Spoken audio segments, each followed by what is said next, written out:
Pemirsa, jejak perjuangan Raden Ajeng Kartini terekam di Museum R.A. Kartini di pusat kota Jepara, Jawa Tengah. Benda peninggalan Raden Ajeng Kartini tersimpan apik menjadi saksi bisu perjuangan Kartini dalam memperjuangkan hak perempuan kala itu. Berikut liputannya untuk Anda.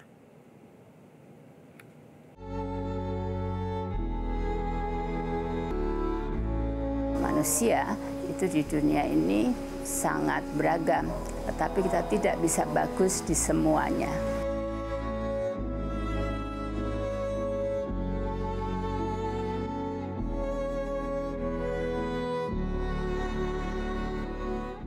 Hari Kartini menjadi momen di mana perempuan Indonesia merefleksikan semangat Raden Ajeng Kartini, ikon emansipasi wanita Indonesia.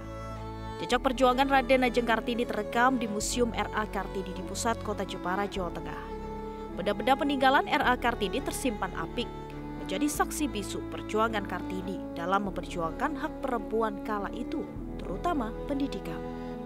Pasalnya kala itu perempuan tak boleh mengenyam pendidikan tinggi, bahkan Kartini yang merupakan anak priayi atau bangsawan Jawa. Kartini mengenyam sekolah dasar yang menentang tradisi kala itu. Meski sayang, Kartini tak bisa melanjutkan pendidikan tinggi karena tradisi perempuan di usia 12 tahun harus dipingit serta bersiap menjadi ibu rumah tangga. Namun usai menikah dengan Bupati Rembang, Raden Adipati Djoyodiningrat, Kartini membangun sekolah perempuan, menulis, dan menjadi inspirasi bagi perempuan Indonesia hingga kini. Semangat juang Kartini di usia yang sangat muda dengan segala tradisi yang membelenggu menjadikan Kartini sosok emansipasi wanita Indonesia. Meski meninggal di usia muda karena alasan kesehatan, nama Kartini terus dikenang. Bergulirnya waktu, kini tak hanya Raden Ajeng Kartini yang berhasil mendobrak tradisi-tradisi yang membelenggu perempuan. Salah satunya Profesor Pratiwi Sudarmono, astronot satu-satunya dari Indonesia, berhasil mendobrak segala batasan yang ada, menjadikan salah satu perempuan panutan. Itu pemirsa kalau Raden Ajeng Kartini. Tapi kali ini selanjutnya saya akan mengajak Anda untuk berbincang langsung dengan salah satu Kartini masa kini, meskipun sudah cukup senior ya. Tapi yang jelas ini adalah salah satu sosok wanita inspiratif panutan saya, astronot pertama dari Indonesia, sekaligus astronot wanita pertama dari Asia. Nah, saya sudah ada di rumahnya nih pemirsa. Jadi kita langsung aja untuk ngobrol. Prof. Pratiwi. Halo, selamat siang. Apa kabar? Senang sekali Terima bisa kasih ketemu sama Prof. datang ke rumah saya. Iya, kita sedikit ngobrol-ngobrol ya Prof. Ayo, ya. silakan yuk. Oke. Ambil duduk.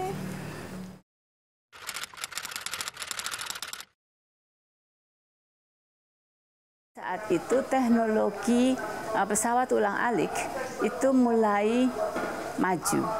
Mulai diluncurkan pesawat ulang-alik untuk meluncurkan berbagai satelit. Nah, disitulah ada undangan dari pemerintah Amerika Serikat untuk mengirimlah seseorang untuk menyaksikan peluncuran satelit Palapa tersebut dari pesawat ulang-alik. Oke, jadi diumumkanlah siapa yang ingin menjadi calon. Mereka membentuk pemerintah Republik Indonesia dalam hal ini membentuk panitia bersama NASA tentu saja, membentuk panitia, dan panitia itu berada di LIPI pada waktu itu. Sementara itu saya sebagai peneliti muda, saya baru pulang sebagai doktor dari Jepang. Panitia itu memutuskan untuk membawa seseorang, bukan hanya menyaksikan saja peluncuran satelit tersebut, tapi seseorang juga yang melakukan suatu pekerjaan bersama dengan peneliti-peneliti Amerika yang ada di dalam pesawat tersebut, pesawat ulang-alik tersebut. Saya ingat betul pada waktu itu seluruh Indonesia ada kira-kira 50 lebih penelitian, dan kita presentasikan segala hal yang kita pikir baik.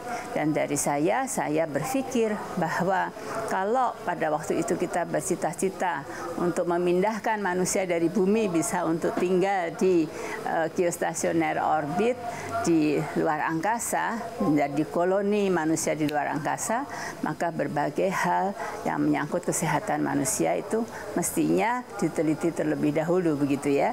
Dan disitulah kita mulai terlibat terlibat dan terus menggulung dengan dari satu tes ke tes yang lain, dari satu ujian ke ujian yang lain. Itu prosesnya kira-kira 3 bulan ya. Akhirnya terpilihlah dari 207 pendaftar, itu terpilihlah 12 itu dikonsinyir, dilakukan pengamatan selama 2 minggu. Nah, dari 12 itu terpilih 4 kita dites kembali semuanya di Amerika Serikat. Akhirnya terpilih saya sebagai calon pertama dan kemudian sebagai backupnya adalah Insinyur Taufik Akbar.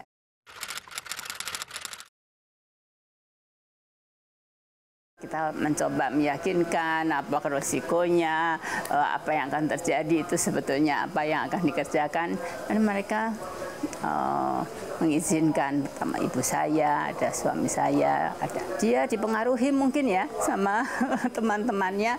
Dia bilang istri saya ke pasar aja saya anterin, masa keluar angkasa kamu kasih gitu kan, teman-temannya mungkin berkata begitu. Oke, akhirnya dia menemui juga panitia itu dan ya menanyakan sebetulnya apakah perlu gitu ya, apakah baik adanya begitu. Ini adalah tugas negara, dia bilang gitu, dan ini bukan jalan-jalan.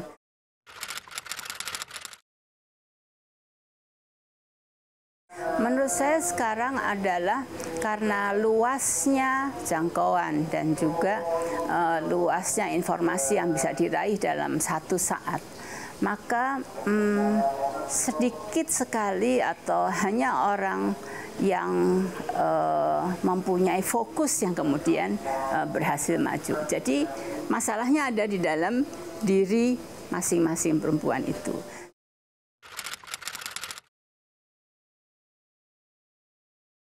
Jadi menurut saya kesempatannya sekarang banyak.